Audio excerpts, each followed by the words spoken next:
नमस्कार, मैं हूं राहुल चौधरी और डीएनपी इंडिया में आपका स्वागत है।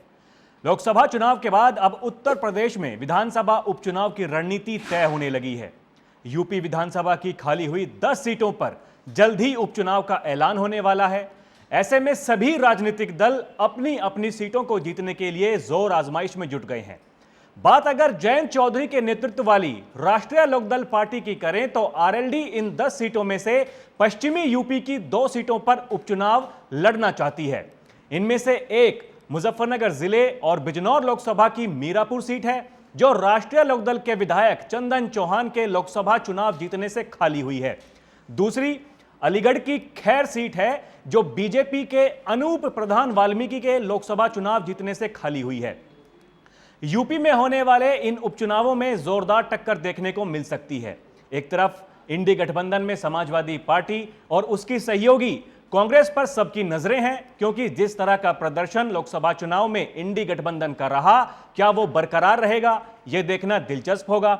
वहीं दूसरी तरफ लोकसभा चुनाव से पहले हुआ बीजेपी और आरएलडी गठबंधन भी चर्चा का विषय बना हुआ है। यूपी में बीजेपी की सहयोगी पार्टी राष्ट्रीय लोकदल ने विधानसभा चुनाव की 2 सीटों पर दावा ठोंक दिया है। मीरापुर और खैर विधानसभा सीटों पर उपचुनाव होना है। खबरें हैं कि पार्टी ने बीजेपी आलाकमान के सामने अपनी डिमांड रख दी है, क्योंकि दोनों सीटों पर आरएलडी का प्रभाव है। बात अगर खैर विधानसभा सीट की करें तो यह सीट बीजेपी विधायक अनूप प्रधान वाल्मीकि के इस्तीफे के बाद रिक्त हुई, क्योंकि वो अब हाथरस लोकसभा से सांसद बन चुके हैं। 2017 से यह सीट बीजेपी के पास है। 2017 और 2022 के विधानसभा चुनावों में बीजेपी ने यहां से जीत दर्ज की थी, जबकि उससे पहले 2007 और 2012 के विधानसभा चुनाव में इस सीट पर आरएलडी का कब्जा रहा था। जाट बहुल होने के कारण इस सीट पर चौधरियों का कब्जा रहा है। इसी वजह से इसे जिले का जाटलैंड भी कहा जाता है। इस विधानसभा क्षेत्र में 1,10,000 जाट, 50,000 ब्राह्मण, 40,000 दलित, 30,000 मुस्लिम, 25,000 वैश्य और 25,000 अन्य वोटर्स हैं। यहां जाट निर्णायक भूमिका में रहते हैं। इसी वजह से यह सीट बीजेपी आरएलडी गठबंधन के लिए सुरक्षित मानी जा रही है। बात अगर मीरापुर विधानसभा सीट की करें तो 2008 के परिसीमन के बाद वजूद में आई मीरापुर विधानसभा सीट कहने को तो मुजफ्फरनगर जिले में है, लेकिन यह सीट बिजनौर लोकसभा क्षेत्र की 5 विधानसभा सीटों में से एक है। 2022 में यह सीट आरएलडी ने जीती थी। आरएलडी के चंदन चौहान यहां से विधायक थे। अब वो बिजनौर से जीतकर लोकसभा पहुंच गए हैं, जिस वजह से इस सीट पर भी अब उपचुनाव होना है। मीरापुर विधानसभा सीट पर 1 लाख से ज्यादा मुस्लिम मतदाता हैं, जबकि 50,000 से ज्यादा दलित वोटर्स हैं। इसी तरह से 24,000 जाट और 18,000 गुर्जर मतदाता हैं। यहां दिलचस्प बात यह है कि 2022 के विधानसभा चुनाव में भी यह सीट आरएलडी ने जीती थी और 2024 के लोकसभा चुनाव में भी इस विधानसभा से आरएलडी ने लगभग 9,000 वोटों से जीत दर्ज की है।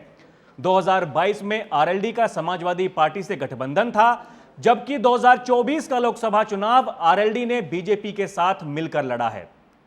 मतलब साफ है कि गठबंधन किसी के भी साथ हो, लेकिन आरएलडी को वहां की जनता पसंद कर रही है। और आपको बता दें कि हम ग्राउंड जीरो पर जाकर वहां की जनता से बात भी कर रहे हैं और वहां की जनता की पहली पसंद भी आरएलडी पार्टी ही दिखाई दे रही है। सुनिए वहां के लोग क्या कह रहे हैं। आरएलडी जीतेगी हमसे, जीतेगी पक्का।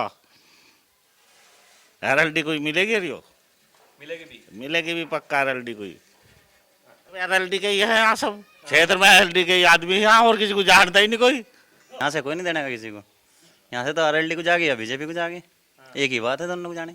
आरएलडी प्राथमिकता जो है आरएलडी की है, फिर गठबंधन में बीजेपी भी है, तो फिर वो है जो ज्यादा दिलचस्पी होगी वो लोकदल के कैंडिडेट को होगी। हाँ, वोट तो हम भाजपा को भी देंगे कैंडिडेट को, लेकिन दिलचस्पी जो होगी ज्यादा लोकदल के कैंडिडेट को होगी। यो हम तो पहले से लोकदल के आदमी, चौधरी का आगे से ही। हाँ, किसानों की पार्टी है कि किसान पार्टी। हाँ, चौधरी चरण सिंह के आगे से लोकदल के आदमी। हम इंगा चिंगा नहीं फिरे, बाकी वे कैंडिडेट अपना किसी को भी तारो, उसी को वोट देंगे। राष्ट्रीय लोकदल किसानों की पार्टी है। किसानों की जो बात राष्ट्रीय लोकदल कहता है और पूरे देश में कोई नहीं कहता। सब किसान को लूटने के पीछे है। केवल राष्ट्रीय लोकदल ही बेचारा ऐसा है जो किसानों की हिमायत कुछ कर लेता है। आरएलडी है, ये एक मजदूर किसान की पार्टी है, ये निंदा रोल का कार्य करती है। इस पार्टी में भ्रष्टाचार नहीं है। राष्ट्रीय लोकदल का क्षेत्र है सारा, ये तो पहले से ही रहा, आगे भी रह जाएगा, ये तो रहना ही है। और राठी जी हमारे जो बहुत कर्मठ है, जो और है, इन सब पर तो हम किसी को मानते ही नहीं यहाँ। मीरापुर विधानसभा सीट से तो जो है लोकदल की सीट निकल जाएगी, ये तो लोकदल की। हाँ जी, क्योंकि भाजपा का गठबंधन है और गठबंधन के साथ है। बस राष्ट्रीय लोकदल का ही होना चाहिए जी। वैसे पार्टी जितनी भी है और गठबंधन भी है, और इसकी वह जी ज़्यादातर मांग। और हमारे जो जीत सिंह राठी हैं ये लोकल के हैं और पास के ही हैं, तो यही है सब जनता का भाई। अब कहो मैं नहीं तो जीत कर निकल जाए, आते भी नहीं नाकाम होता जी कोई। इसके अलावा अजीत राठी मीरापुर से आरएलडी के उम्मीदवार के रूप में प्रबल दावेदार भी बताए जा रहे हैं। इसी को लेकर हमने उनसे भी चर्चा की, सुनिए उन्होंने क्या कहा। समीकरण बहुत अच्छा है और एनडीए के पक्ष में है। और 2022 में हमारे माननीय विधायक जी चंदन चौहान जी विधायक बने थे,